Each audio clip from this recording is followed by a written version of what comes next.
Happening now. We want to welcome our viewers from across the United States and around the world. This is the EdTech Situation Room. Good morning, good day, good evening. This is EdTech Situation Room episode number 245 on January 22nd, 2025. Can you believe 345? What did I say? I think you said 200. Yeah. Anyway.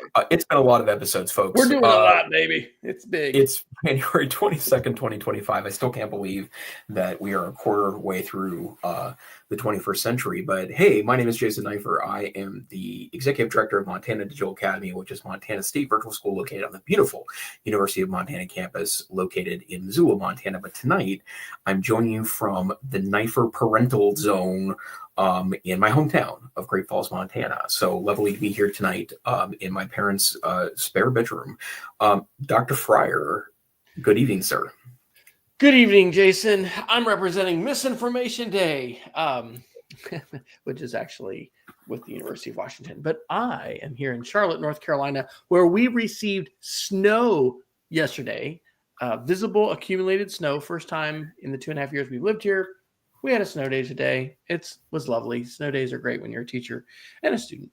And I am teaching middle school media literacy and STEM at Providence Day School in Uptown Charlotte.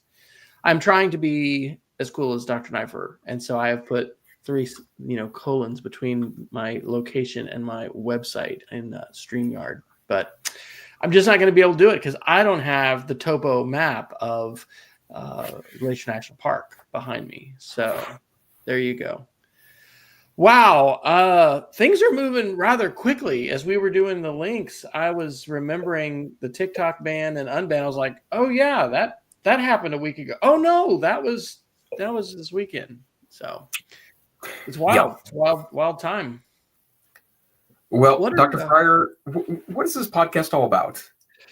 Well, I think I just want to talk in silly voices tonight and try to give some levity to the world because, oh my gosh, if you just open up your news app, you may just, it just may not be a good thing. We are here to talk, ladies and gentlemen, about technology news through an educational lens, and we have compiled some links at a Google Doc. You can find it at edtechsr.com/links. And I will predict that Dr. Neiffer will pontificate, maybe even rant a little bit about AI.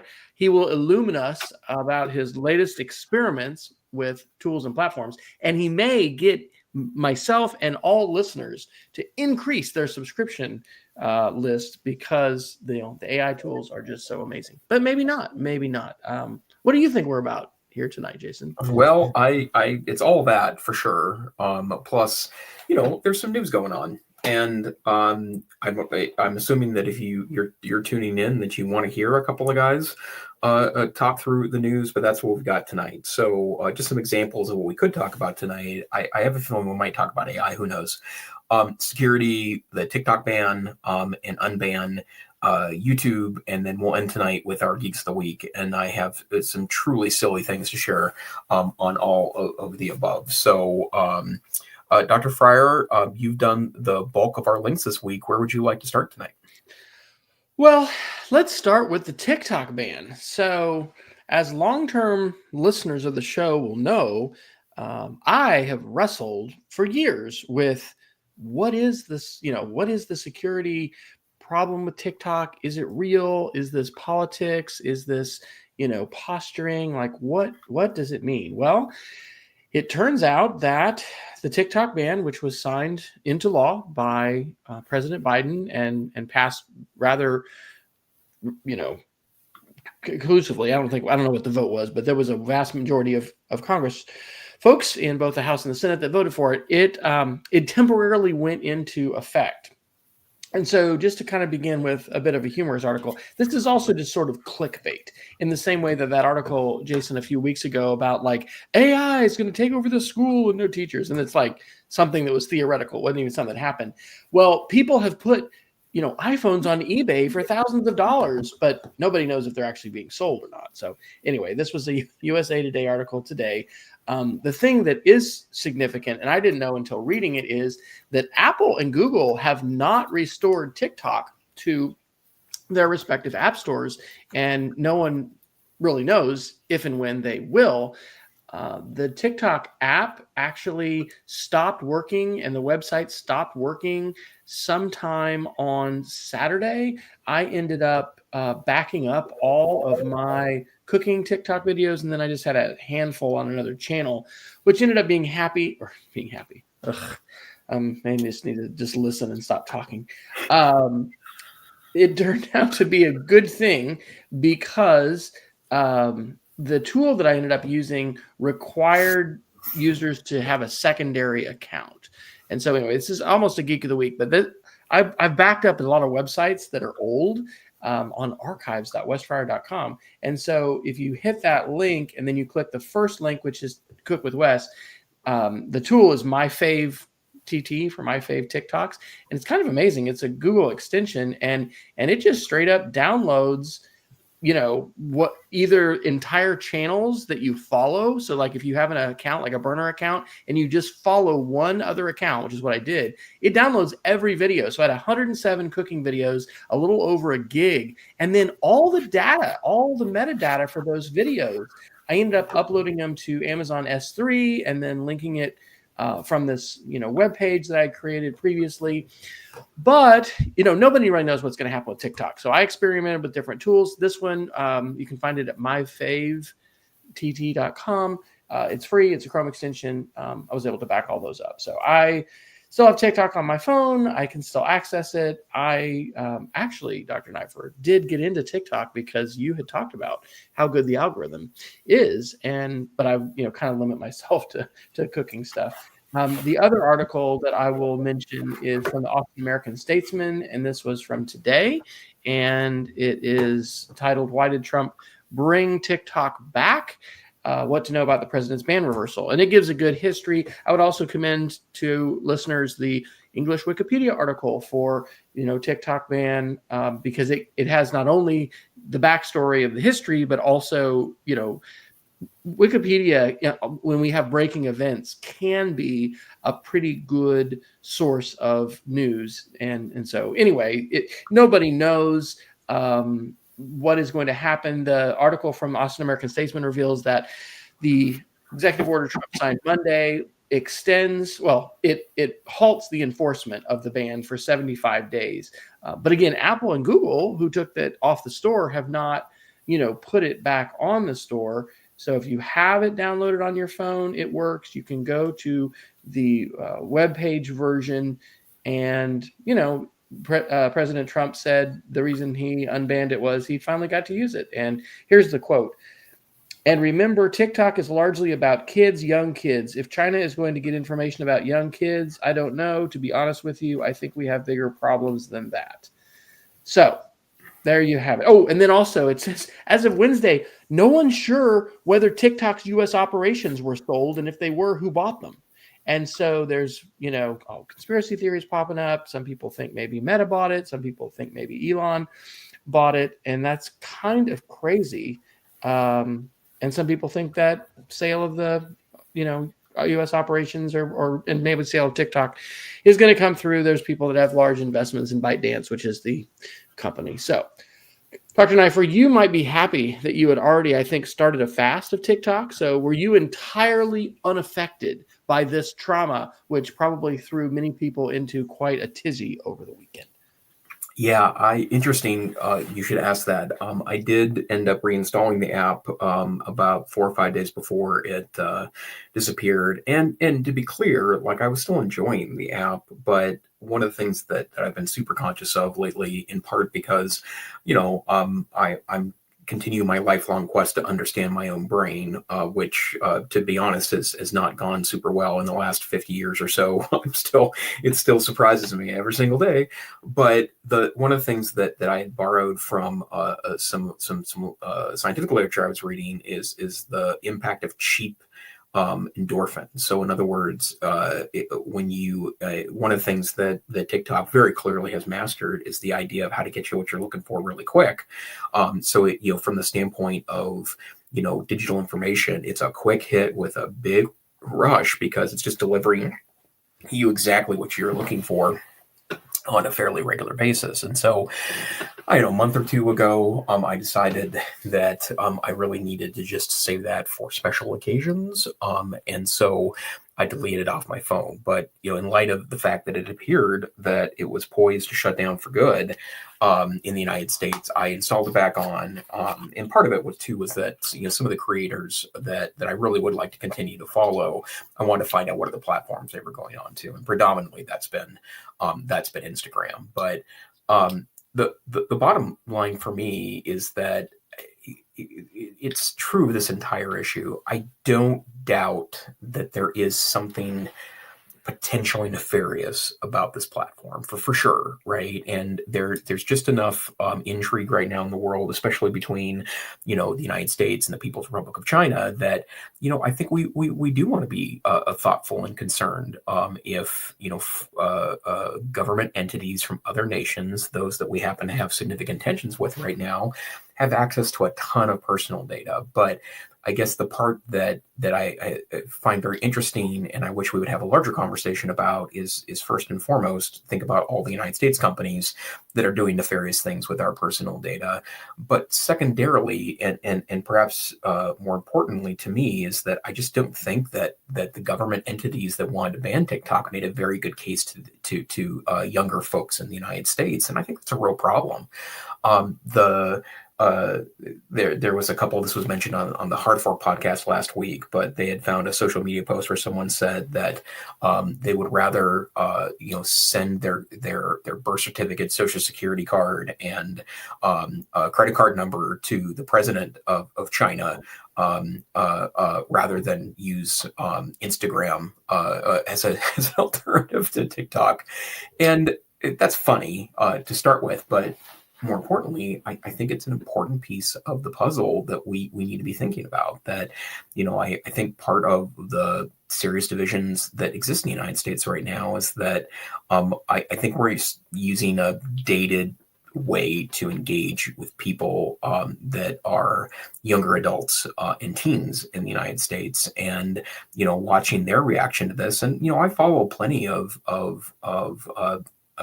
millennial and Gen Z news creators on platforms like TikTok and Instagram Reels and these pieces. And, some of those folks were truly angry about this and didn't buy the argument that it was any better or worse than other platforms, and that this was directly tied to hurting the voices of youth. So, I still wish that I could access the information about the stuff that we don't hear about because it's classified or deeply a part of a strategic move of the United States government. I get why that process exists, but I still have questions and would very much like to know what the deal is, right? Like what is the threat, and can we have a larger conversation about it? Well, and we have talked about this quite a bit, and what had finally convinced me that there are substantive security, national security, as well as privacy issues to this are the statements of members of the intelligence community and the security community for the United States. We're talking about the FBI, we're talking about Homeland Security, we're talking about not politicians, not political appointees, but we're talking about very esteemed and experienced and knowledgeable folks who do read and have access to a lot of that classified data. So I agree with you. I think that is substantive. I'll talk here in a second about some of the disbanding of some of the commissions and things like that related to security. But I'm glad you mentioned the Hard Fork podcast, because I think this last week, maybe they stopped syndicating through their old RSS feed, because I had been trying to listen to the Hard Fork, couldn't find it. And I was like, that's weird. Maybe they didn't publish this week. And I'm seeing that they have a January 17th episode that is up there. And anyway, they had talked about, I think they're not going to allow people to have open access to all their archives. Maybe they're just going to put their latest one up free temporarily or something. So anyway, that is one of the podcasts that I think Dr. Neiffer and I both tend to almost religiously, listen to each week. It's definitely on our top podcast list. So, Yeah, it's interesting because I don't know the answer to that in part because I watched it on YouTube this weekend. I did not use yeah, my yeah. podcast catcher. I don't think are Um, you seeing it in Pocket Cast? Because I don't think it yeah, was in there. I'm actually looking right now because that would be a very good question because I hope to listen to it on the way home on Sunday. And it's called But Good yeah, Vibes. another excellent episode, and it was predominantly about the TikTok ban. But I couldn't agree more that it remains, I think, one of the best. Yeah, no, I've got the one from Friday. Oh, it does. Okay, well, that's weird. Maybe mine. Oh, something weird happened. We got to come up with, or somebody maybe already has, like a list of your top 5 podcasts. In December, I got together a very small group for PodCamp CLT, and I think the folks that had come, we're going to get together again in February and maybe do something every other month. But that is one of the best things to do with respect to just learning about new podcasts, is just asking somebody, hey, what are your top podcasts that you listen to? So I don't know if there's a hashtag for that, but yeah, maybe that's something we didn't do any kind of end of year thing. So anyway, it's always good to be filters for each other, and when we recommend things like that, it can be huge. One of Shelly's friends that she had worked with in Oklahoma City has a new podcast, and she, just it's really wonderful, but also amazing to me that, like, she saw something on Facebook. She said, hey, this new podcast, search for it, there it is, and I'm immediately listening to episode 1, episode 2, and you've got this access to ideas. So amidst all of the other things going on, we still have some good podcasts out there. Hey, and maybe this is one. We had some live viewers for a little while and then they dropped off. I don't know what happened. Why don't we segue real quick to a security article that relates to this? And we are, of course, going to have to talk about some political things that relate to technology. It's just inevitable. This is from Ars Technica today. Trump administration fires security board investigating Chinese hack of large ISPs. A couple weeks ago, we talked about this hacker group called Salt Typhoon. This was a massive, massive attack on the telecoms, I think on maybe the 9 major telecoms in the United States. I think this is basically political replacement where, President Biden had appointed, Democratic Party leaning members of these different boards. But there's multiple boards that are involved here. And the problem is they were about halfway through this major national security investigation into this, huge hack and compromise of the ISPs of the United States. And so they had previously, the same group, investigated the 2023 hack of Microsoft Exchange Online, calling it a cascade of security failures at Microsoft. And so the boards are accused of pushing agendas. And so they have, the quote is, this is from the U.S. government, effective immediately, the Department of Homeland Security will no longer tolerate any advisory committees which push agendas that attempt to undermine its national security mission, the president's agenda, or constitutional rights of Americans, the DHS statement said. So they have taken out the Cyber Safety Review Board that operates under the DHS's Cybersecurity and Infrastructure Security Agency. It has been accused by Republican lawmakers for allegedly trying to surveil and censor American speech on social media. And so new members are going to be appointed to this and other advisory boards. And so anyway, we'll see what happens. But I think that let's just take this to a personal and a school level. Personally, we need to be taking security very seriously. We talk frequently on the show about password managers. We talk about multi-factor authentication. We need to continue to share that with friends and loved ones. We also need to talk to students about security. I don't know the point at which students need to start using a password manager. I think it's great for our families to do that.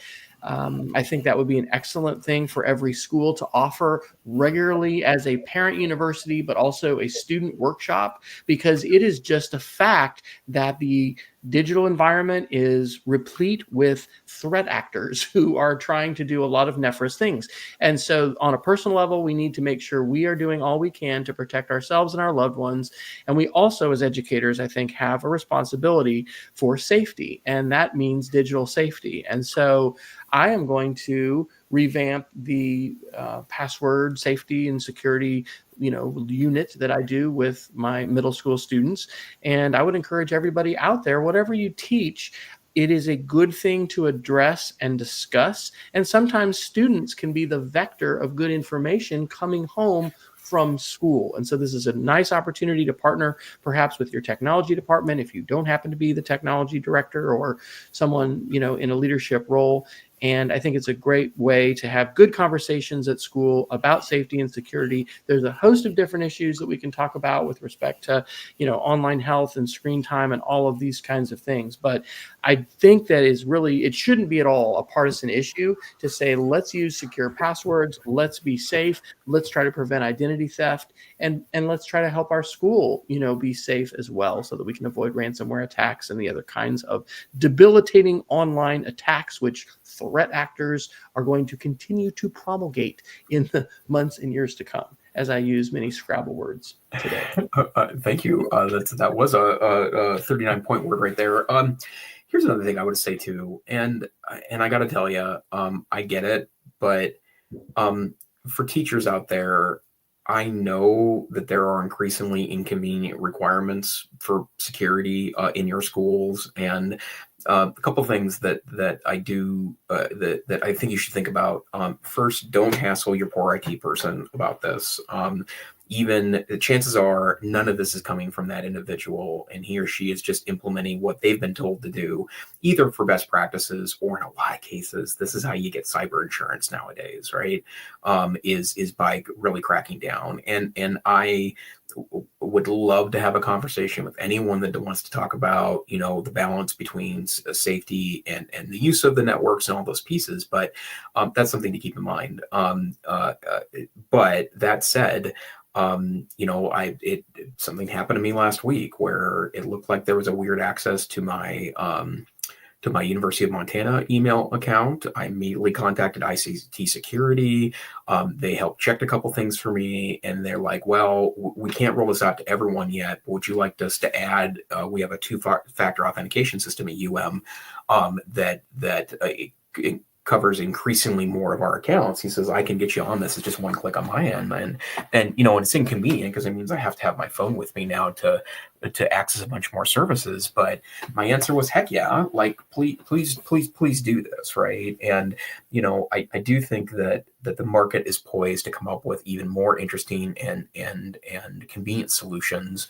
Some districts issue NFT tags that allow you to confirm your device, or something that plugs into a USB port, or maybe it's your phone. And I do think that we should strongly consider compensating people for the use of their devices in that way. But the bottom line is that this really is what's required now, and biometrics will help for sure. And there's other ways that we can kind of figure out how these pieces work. But I think it's supremely important to up your game here. Before we jump into AI, why don't we do just a couple of YouTube articles of interest? Do you listen to YouTube videos at more than 1x, at like 2x speed, Jason? You're a debater. You're a 1AR guy, so I'm thinking the answer is yes. Yeah, I do. And I also listen to podcasts at sometimes as fast as 1.6. Okay, well, this article's for you, baby, because YouTube Premium users can now test 4x playback speed. Oh, my word. Talk about becoming an Android. Now, the headline, this is from 9 to 5 Google today, is that YouTube Premium discount coming for Google One. It's like $2, so it's still really expensive. Any update on your Pi-hole installation? You were looking at a Raspberry Pi. No, but I have something to share there as part of my projects. So let me talk about that now. So I'm at my parents' house, as I think I mentioned in the past, and part of it is I'm helping out.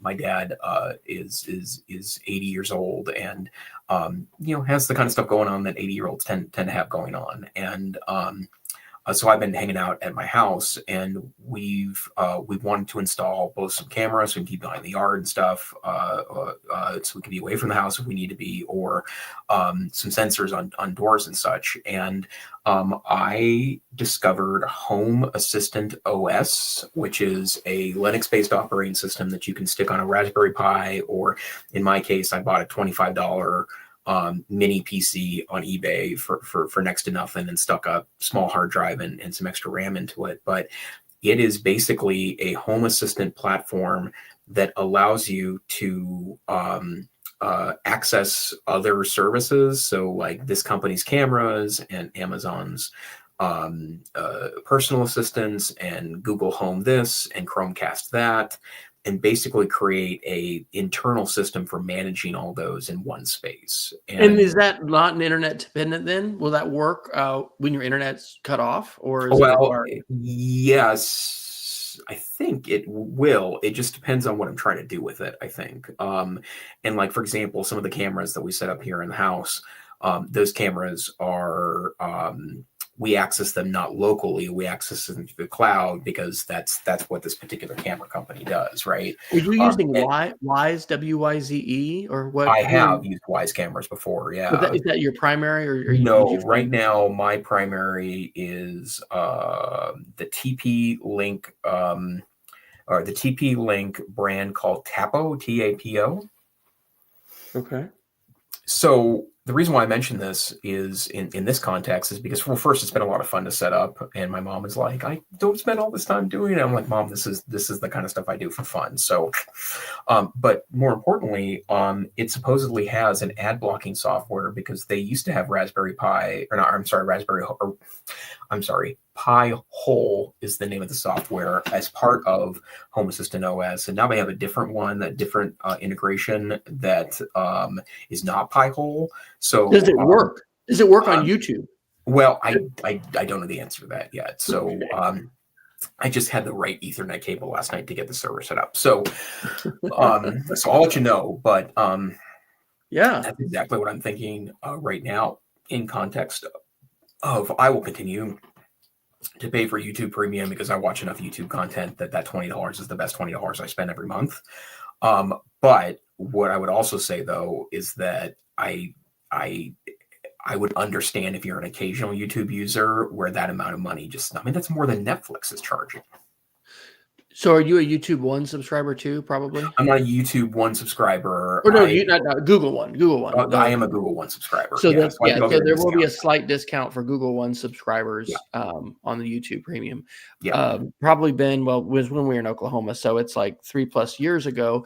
I bought a Raspberry Pi, wanted to do that, install Pi-hole, so that basically it could be a content filter and block the ads. But the folks at Google are very clever, and they basically defeated it, and it wouldn't work, because I wanted to block ads on Apple TV. It's so weird, right? That I could use my laptop and run uBlock Origin in Firefox or Chrome and have a completely ad-free, YouTube experience, which is wonderful as a classroom teacher, I will add. But I will be very curious to hear your reports on all of this. And I think that in addition to a security and privacy and possibly cost standpoint, I think there's also some really good reasons to just want a resilient home network that is hopefully going to be secure. But it's just another level of geekiness, though, that you're going to have to get into if you are going to DIY your own, home assistant network and stuff. But it is kind of cool. So I'm excited to hear the full report. Well, and one of the reasons why, Wes, I thought of you when I was setting this up was that I know that you're still pretty much in the Google universe, right? That's correct. Yeah, and I would say that if you decided that there was another universe that you want to connect those things together with, I think this thing does a pretty good job of doing exactly that. I'd like to be able to experiment with that. In fact, I'm wondering, if there's going to be a DIY hook to ChatGPT. When we talk about our experiments, I'm so blown away by the quality, and we are now opted into the Google Assistant's, use of Alexa. And so there's a different sound that it'll use, and you can actually ask it to query with Alexa. And so we were on a snow day today watching birds, and anyway, had this big conversation, and it just was quickly terrible with the Google Assistant and with Gemini, and then popping open the iPhone and talking to ChatGPT. It was unbelievable. So that's today function that I really want, and I'm sure many people want, is to not have to have their iPhone open, but just be able to talk to the speaker that's in their room where they are, and be able to access ChatGPT. So keep your eyes peeled for that, and please let me know what you find. Yep, absolutely. Okay, so the other article that was linked to that one is back to 2024, and it's from 9 to 5 Google also, but it's from September 2024. At that time, 9 to 5 Google reported that YouTube's conversational AI starts rolling out, but only to premium subscribers on Android. Well, now this is coming to iPhone users as well, and what this means is, watching a YouTube video, you will have an ask button. And so you'll be able to tap a button and then ask questions, I guess, that would be, about that topic. Maybe it just accesses Gemini. I'm not sure. But it is, as we've talked about, the side-by-side integration of generative AI tools with the Google tools, which is probably going to substantially increase the number of users because, hey, I'm already using YouTube, and now when I want to know more, I can just tap something right there, and I don't have to go to a separate app and log in and whatever. So, yep. All right. Shall we jump into the AI rabbit hole?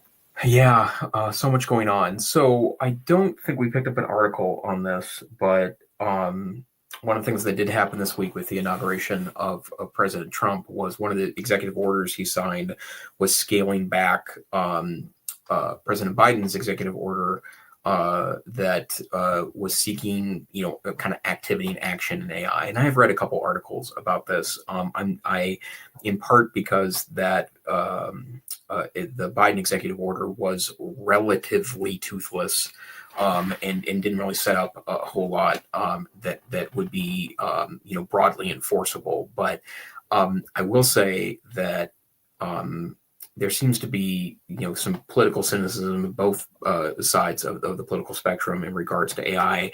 And I would just restate again that it's important that the government regulate these technologies. And I know that's not a universally accepted opinion, but I do think that if we had started reconsidering what regulation of tech looked like, let's say, 10 years after the dot-com bust was over with, which meant that, that the tech had largely recovered, we might have less problems today with social media and all the kind of yuck that's come with the tech correction that has happened over the last seemingly 8-10 years or so. But I just want to mention that because I know that was something that got tossed around a bit in the last couple of days. I dropped an AP article, and it basically says that nobody really knows what the problem was with it, other than it was passed by Biden. And so maybe it was just more symbolic to try to indicate a departure and change. It says one key provision of Biden's AI order that was still in effect until Monday was a requirement that companies building the most powerful AI models share details with the government about the workings of those systems before they are unleashed to the public. So yeah, it does seem like a reduction in what was already very limited regulation. Yeah, so, absolutely. Yeah. Okay. I want to hear about your experiments, but let's do this AGI one really quick. This is one of those articles, and it's from somebody who, of course, has a financial interest in scaring all of us and getting us to just spend oodles and oodles of money, or other companies do. So this is Ars Technica on January 22nd today. Anthropic chief says AI could surpass almost all humans at almost everything shortly after 2027. And so what is so interesting to me about this are the really, really big questions that may happen quickly about identity and purpose. Here's a quote from CEO Dario Amodei. if we make good enough AI systems, they'll enable us to make better robots. And when that happens, we will need to have a conversation at places like this event, which was Davos, about how do we organize our economy, right? How do humans find meaning? And job displacement is a huge concern, mainstream concern. It's not a tinfoil hat concern with these AI models. And then the last paragraph of the article talks about the level of investment. It says this Monday, Google announced an additional $1 billion investment in Anthropic, bringing its total commitment to $3 billion. That follows Amazon's $8 billion investment over the past 18 months. Amazon plans to integrate Claude models, which are from Anthropic, into future versions of its Alexa speaker. So it's coming, folks. We are going to be, directly interfacing with these frontier models on our home smart speakers, and you're not going to have to do a DIY, installation of something to do that. But I find it chilling, I guess, and very sobering and thought-provoking to think about that seismic level of change coming to society maybe in a couple years. And I maybe had said this before on the show, but that Oprah special that I talked about last time, Sam Altman describes how, in the not too distant future, we'll brainstorm with AI about our house design, and then we'll have the robots that'll go build it and all that.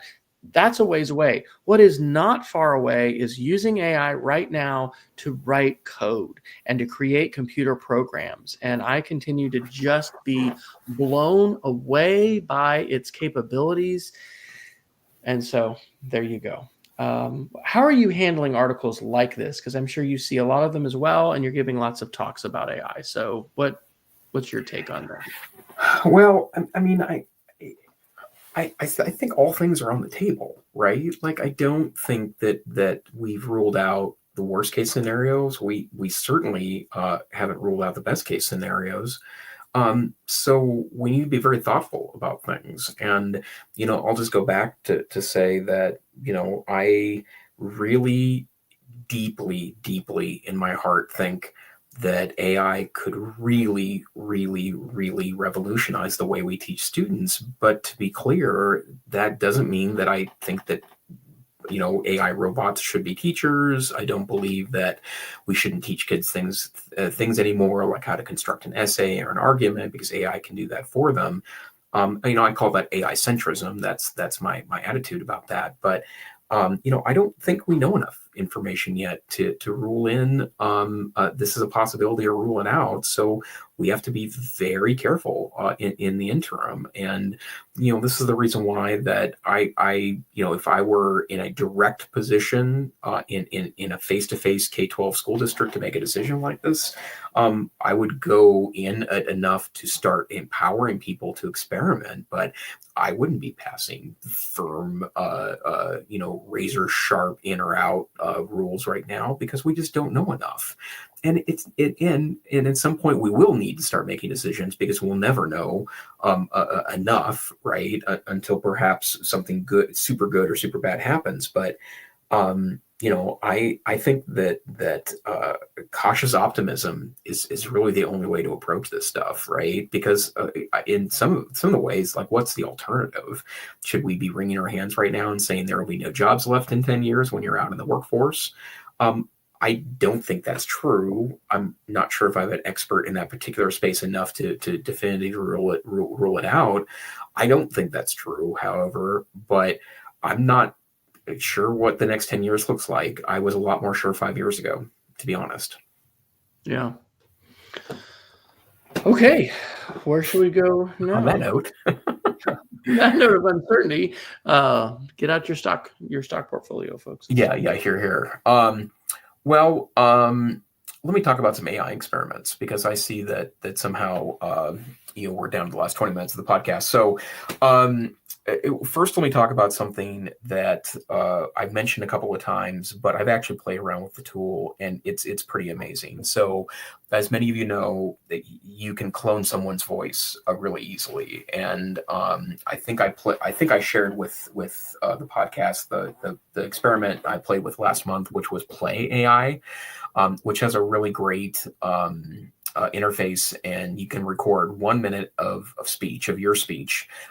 It will just put up sentences for you to read, and it will create a pretty convincing you a minute later. And and it's not cheap to run these models, so these things cost money. It's not like you get unlimited conversion. But one of the market leaders in this space is 11 Labs, and you can buy their access through an API, and they're super a super advanced company. But for $11 for the first 2 months, I bought I think it was a like creator account or something. It's called the creator account. So it means I get 100 minutes of ultra high quality text to speech per month.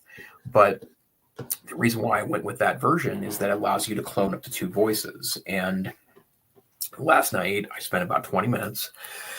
I found some text on the internet and recorded my voice. It wanted 30 minutes of test of my voice, but I didn't want to spend 30 minutes that much time working on this. That'd be an awful lot on a new tool. So I just recorded about 12 minutes and uploaded it, and it took it 2 hours to process through and create the model, but the output is absolutely extraordinary, and it sounds a lot like me. So I think I can share my screen here with the audio. Screen share, easiest with 2 monitors. I would like a tab.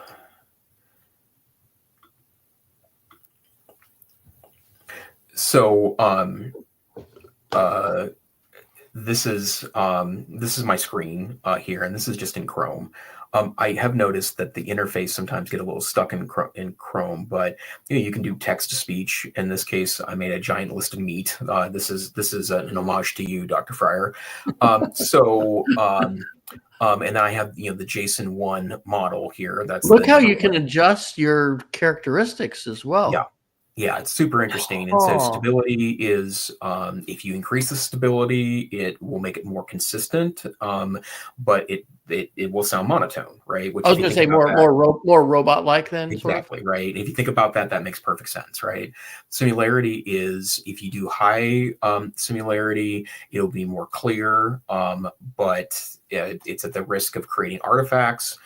Because it's too close to itself, I think, if I understand that. But if you go low, there'll be more variability. And to be honest, I would go low on that if for no other reason than, I want it to not sound too robotic, right?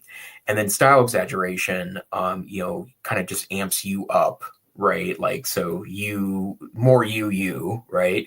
But if you put it above 50%, it'll tell you it leads to instability of the model. And what I think that's just so funny about this is that, like, it's wild that this is what the controls are giving you, right?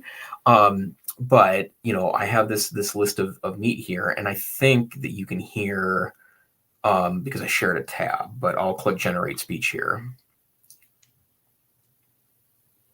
Borgdoggen, T-bone Bresaola, bacon Alcatraz shankel cow salami pork chop. Can you hear that? Loin. Yes. Kevin hamburger pork belly jerky, pancetta strip steak, ham hock shoulder pork chop, porchetta frankfurter, ball tip shoulder pork that belly. That is the AI voice reading. Yeah. Tenderloin buffalo pig rump, jerky chislic chuck. So did it give you some suggestions when you came up with your text, or you just put whatever text you want and it trained? You put whatever text you want, right? Okay. So I could literally, have copy and paste something in there. So if I decide that, I do the opening happening now, welcome our view. Now, will it do different languages? Like I could do myself in Spanish as well as English, I guess, but will it just take your voice and put you in other languages as well without you training for that language? Okay. I think I can do other languages. I just don't know how. Happening now. We want to welcome our viewers from the United States and around the world. This is the EdTech Situation Room. Yeah, it even pronounces all caps. Yeah, all caps gave you the emphasis. Okay, so this makes me think, how are we going to prove we're real? Right? Like, how are we going to start a show, let people know, hey, this is really, Wes and Jason, and we're really live right now, right? I mean, it's just, we're really in different times. Well, we are, but like, think about it from this standpoint, right? Um, I I'm not going to mention a name because it's too easy to pick fights with people I think that are kind of in the EdTech celebrity space. But there's a prominent EdTech person that's super in on AI. That's everyone's keynote speaker. I'm not talking about Ethan Mollick because I'm going to I think I know specifically who you're quote talking him. about. Is this person big on the energy consumption? No, as a matter of fact, Okay, but because there are some folks. the reason why I mention it is because he ends up in a lot of pieces or a lot of conferences, and he's written these books, and he does this podcast, and he does this YouTube channel, and he does these emails. So they're a professional content creator, right? That happens to also do face-to-face gigs, and I'm presuming that this gentleman's making money hand over fist. But I started listening to his podcast, and I think I've got an okay ear for this because of the variability part of voices, right? And one of the ways it's me is because I say a lot, right? I'm a little embarrassed by it because I did do 8 years of competitive speech and debate. I have the trophies to show it though, so apparently I didn't do it that terribly. But the bottom line is that I don't like that about my speaking, right? It doesn't seem to matter because people tell me I'm a really great speaker. Even though I say right, quite a bit.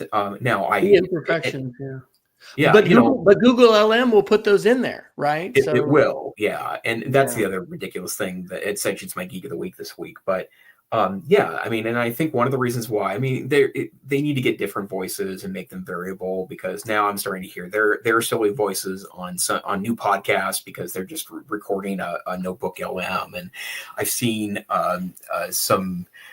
I don't know what to call them, wannabe-preneurs that are on like the Google LM subreddit talking about how, I'm getting 200 downloads now on my, notebook LM creative podcast. I'm like, dude, that's just not valuable in any way, shape, or form. But the reason why I mention this is because I listened to 3 episodes of this person's podcast during a car journey last week, back home from hanging out with the legislature, which I'll be doing again tomorrow, and it sounded robotic. Like the timings were consistent. It was almost monotone, and I've seen this guy live before, and or I'm sorry, I've seen a YouTube video of him before, and like he's not like that at all. And I'm like, and I look for a disclosure in the podcast feed and didn't see one. I I I think you have to disclose that stuff, Oh yeah. right? Oh yeah. That's a big deal. And one of the ways I always look for, if I ever get a card or something that looks like handwriting, I mean, one of the ways I compare is I compare the S's in different sentences, right? Like, and if they're different in any way, either they have the best font ever, or that's not, that's written with a font or an auto pen. And again, that's fine. Like, and I understand that in a lot of situations, but whenever it is a little more manufactured and you're selling yourself as the content, I don't know. Those are questions we're going to probably have to answer as a tech culture, right? Yeah, absolutely. Wow. Well, and we're living in this creator economy, and I continue to have this sense that we need to be doing a lot more around and with influencers, Yep. and talking about influencers and influencer culture. And it's something that is going to be here to stay from what I can see. And I think that, of course, AI and these creation tools are going to play a role. So I think he's in 7th grade. One of my middle schoolers was talking to me about an NVIDIA tool that he was using to create video with AI, and I'd not heard of it before. And so, these things could give us superpowers and can enable us to, draft scripts and, grab pictures and do all kinds of things. But I absolutely think that attribution is essential, and that should be part of what we do as academics in the same way that we do bibliographies and works cited and all that stuff. So absolutely. Right. Could you share my screen again? Yeah, absolutely. Happening now. We want to welcome I our did it viewers wrong. from I the was going United to States say, and around the I was world. just going to have it speak This for me is and the say I couldn't EdTech agree with you more, Situation Wes. Room. But I guess I'm going to have to do this over again. There we go. I couldn't agree more, Wes. I couldn't agree more, Wes. Wow. I couldn't agree more, Wes. Oh my goodness, my goodness. Yeah, it's kind of a strange world we live in, isn't it? I couldn't agree more, Wes. So Well, and what's going to be wild, and we already see this with Notebook LM, right, is being able to ingest a lot of content into it. And just, your comment at the start about trying to understand your own mind. I mean, think about how, it would take a little bit of time today, but we've done 344 other episodes. And so just to take the 344 hours plus of content that we've done, ingest that into an LLM, not just with transcripts, but with our actual voice, today, that is going to be content that will not only match the voice, but could also potentially understand the ways that we would respond to questions, approximate our, the ways that we would respond. I mean, this is the kind of stuff that Ray Kurzweil's been talking about. And so that's going to be quite wild, because I think those kinds of products are going to be brought to market where you're going to be able to provide X amount of media of your loved one, of yourself, of someone, and then that model will ingest all of that. And then your robot that, you actually have ambulatory, walking around, rolling around your house or whatever, is going to be able to have that voice, but not just the voice, but possibly even some of the personality traits and the quirks. That'll be an interesting thing to see with startups, right? Because that'll also be about training data. And so can you get the training data, the variability of speech, the nuance of language, the different kinds of ways that we talk and the ways that our personalities are manifested. It's gonna be wild. yep, it absolutely is. Okay. Do you want to talk about your experiment for a moment? Yeah. I'll tell a quick story. So, like I said, today was a snow day, and we're old people now, so we hang out and watch birds that are coming to our feeder outside our sunroom. And I ended up having this really long talk with ChatGPT, first off, to try and identify these birds. And as I said, it started with the Google Smart Speaker, and then it quickly, Jim and I wasn't doing it, so started with the iPhone. If you're not using the official OpenAI ChatGPT app on your device, your iPhone or your Android phone, it is crazy to not just do speech to text and have it text you back, but to have this interactive dialogue back and forth. And so what I ended up figuring out, because I asked about suet, because I don't know a lot about that. We just have regular birdseed. I have a lot of brisket fat. And my friend that I used to give the brisket fat to, and he would make sausage, deer sausage with it. He lives, 1,000 miles away now. So, and I haven't, been able to collect any deer myself this year. Anyway, suet is made of fat and birdseed. So I now have a business plan where I could be making, and it will actually 3D print the STL file, I guess, that I can directly download for the molds that I'll need to be able to make these suet cakes, which will fit into, bird suet feeders. So it's kind of crazy, but also kind of really cool. And I had this long conversation with it, and we'll see. I don't think I'm going to be quitting my day job, but I do wonder, my wife does as well, what are you going to do with all this freaking, leftover brisket fat that we have in our freezer? So maybe, I'm going to be going to the farmer's market with some homemade, Oh, and then what did I added brainstorm names. So maybe they'll be the barbecue birdie bites. So. Oh, that's good. That's really good. So I was just reminded of something that my colleague Caitlin from the Digital Academy was telling me about the other day. Just an example when we start to get more AI agents to do things for us. And, to be super clear, I don't want to suggest, insert apology here for thinking out loud about this stuff. But she uploaded a bunch of, I think they were like sports calendars and school calendars to ChatGPT and asked it to extract out all the things that that she needed to be aware of, like, so for pickup purposes. So she's talking about organizing, the pickup and drop off of kids. So then she had it set up the list again, but said what time they need to leave to get from one place to another to do it. And then once she kept asking all these questions to get the data in a certain order, she then asked to turn it into an ICS file, which is a calendar format. So if I would send you a calendar invite and I didn't know which calendar you were using, I would use an ICS file. That's what's set up when you get an invite in email.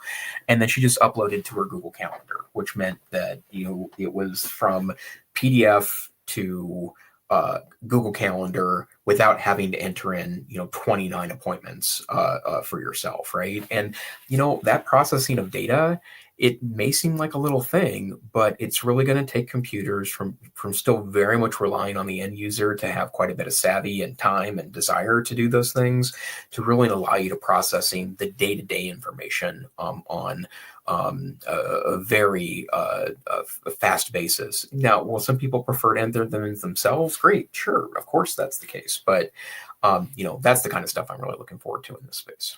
And that's why telling stories about this is really valuable, especially when people will add that kind of technical specificity to not just having this conversation, but saying, and now can you go ahead and create the STL file that I'll be able to load into my 3D printer, to be able to create this, or the ICS file, or whatever kind of code that you'd like it to write. It's wild. It's wild. And that, what did they call that? The age of, they're not the agents, but agentia. There's some kind of word. Yeah, agentic, the agentic age. The agentic age. Yeah. Yeah. It's I don't know. It's going to be spooky, but it's also going to be good. But we couldn't agree with you more, Wes. We need to keep focusing on how we develop flexible thinkers and problem solvers, and students and people, human beings that can adapt amidst rapid change, because that is absolutely what we're in the midst of. Yep, couldn't agree more. Okay, all right. Well, so Fryer, that was a different project. Yeah. Let me. Heck, I'll tell you about this. So we've talked about OpenRouter before, but OpenRouter is a company that will sell you API keys or access to chatbots from multiple vendors, but charge you per use, right? And so you have access to ChatGPT, OpenAI, Claude, Gemini, but you also have access to Llama and DeepSeek.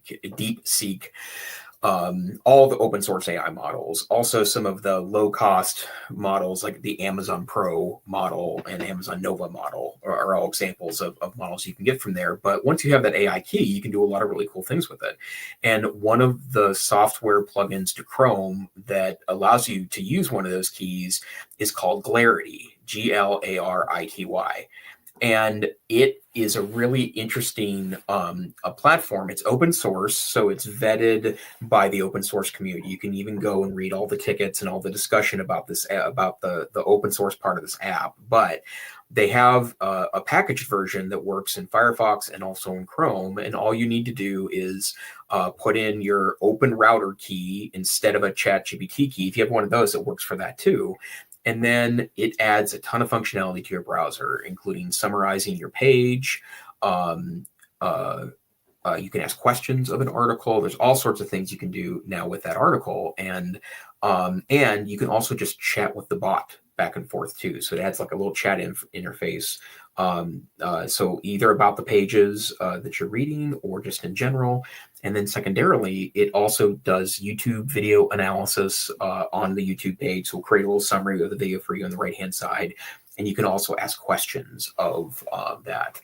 And, it's going to give you better answers if, you pay for, ChatGPT access or Claude access, Grok AI, or not Grok, whatever Elon Musk's AI is called, XAI. It's super expensive when you buy it in bulk, but oftentimes they'll have free keys that you can just have limited access to. Right now they have a free version of the Google Gemini 2.0 piece. So it's a really cool plugin that feels secure to me because you have access to the open source page.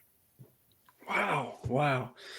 All right. Well, hopefully, yeah, this is going to push me with some of my very primitive web development with AI and coding to take the not small step into an API key and being able to have that kind of interactivity with code. Have you done the Gmail quick reply for Clarity? With it, I have, yeah. And good results? It's great, yeah. What Wow. what I like about it is that even if I don't want to write my email, and I rarely do, to be honest, is that it will also do a tone analysis for you. So if I'm going very quickly and I need to answer back and I don't have the time to let it sit, which is what I would usually do with an email, it gives me another set of eyes that can then help me read the email and make sure I'm not jumping to a conclusion. Yeah. Oh, okay. Very good. Well, somehow we managed to talk for another hour. I don't know how we did it. Well, Dr. Fryer, do you have a geek of the week to share as well? I do. You know what? I'm just going to do one. I have a couple, but I'm going to just talk about one. Because this is really about mental health and community, which I think are both so important. The Media Education Lab that I have been a part of since 2019 is starting a new series. It's called Together We Rise, the first 100 days, co-creating connections and possibilities in a time of transition. And the first session is next week on Monday at 3 p.m. Eastern. Or no, it's 2 to 3 p.m. Eastern. And the first session is free, and there is going to be a charge for it, but I really think I'm going to do it. It is, you are an important part of my community, Jason, and I love, us being able to get together and talk. It really is one of the best. Well, one of the best things about moving is the fact that this did not change, except that like the quality. Now I'm on my continuity camera and I'm not on this crappy Wi-Fi. XSplit's VCam was good for while it lasted. But anyway, just seriously, the wellness side with the news cycle, with current events, with all the things happening, it's very important for us to find communities and communities of support. And I think it's important to find local ones, but I also think that online community can be very important. And that's part of why folks got really upset about TikTok, because they are connected, whether they are content creators or they're consumers. These tools, these platforms really do enable us to have some transformative connection. So I'm going to check that out on Monday, and I'm pretty sure I will be signing up to do the whole thing. And I think it's just going to be a series of weekly online meetings between January 27th and April 13th. And we're living in some tumultuous times, and the chance to connect with other educators that care about media literacy and other things, right? Like kids and learning and engaged learning and things like that. Yay, I'm all for that. How about you? Actually, the thing I shared about oh no, I did have something. Never mind. The humidifier list of sweets. Yeah. Yeah, this is so dumb. And it's so delightful at the same time. But I've been throwing random things at Notebook LM to see what it will do for the podcast, which is stupid, right? But part of what I've been trying to do is really test that podcast engine, right? Because as much as I love it, it makes some interesting decisions sometimes about content. So I'm going to share two links today that I put up on SoundCloud. The first one is now I lost the. Oh, there is it the manual to the dehumidifier? It's the humidifier manual that I put up for my mom. Or that when I set up for my mom, and the manual was a little off, right? Because I don't think it was written by someone that was a very good English technical writer, but. So we put it up on Notebook LM, and it helped to set it up, right? It was great. It's a very good use of Notebook so LM. It really gave you a summary of the key points. Well, no, it recorded. Oh yeah, like the actual chat back and forth was, it did exactly that. So I just said no, but did the podcast help when you listened to it? No, it somehow came up with 16 minutes of just chit chat about the dehumidifiers, right? And okay, so that was one thing that I did, and then uploaded the result. But I did another one that is just so silly. And um, the what I did this time was uploaded a list of sweets and cupcakes. Basically, I created like cupcake cupcake ipsums, kind of like Lorem Ipsum, the fake Latin text that you put on things, but I did it with cupcakes and pastries. And actually, I had ChatGPT generate it for me. So I did 3 pages of just random stuff. And it somehow came up with a podcast talking about that. And so, Pinnacle Nerd today, I was setting up some notebook LMs for our internal staff that we're using it for kind of a cool internal research project. And so one of the first source I put in was behind a Google paywall that it couldn't get through. So the content it picked up from that page was just the Google login page. That's it, right? And so I said, So I pressed the generate podcast button, right? And a few minutes later, it somehow came up with a 5-minute podcast on the Google login page. And so I thought you were going to say it bypassed the filter or it bypassed the login and got to the article. All of that would have been super cool. Like I would have been the first to discover a legitimate hack, right? I could probably get a bounty for that. But the fact that it could vamp for 5 minutes on that issue, and what does vamp mean? That's like vamp means just talk to fill time, right? Okay. So what you and I do for an hour every Wednesday nights, like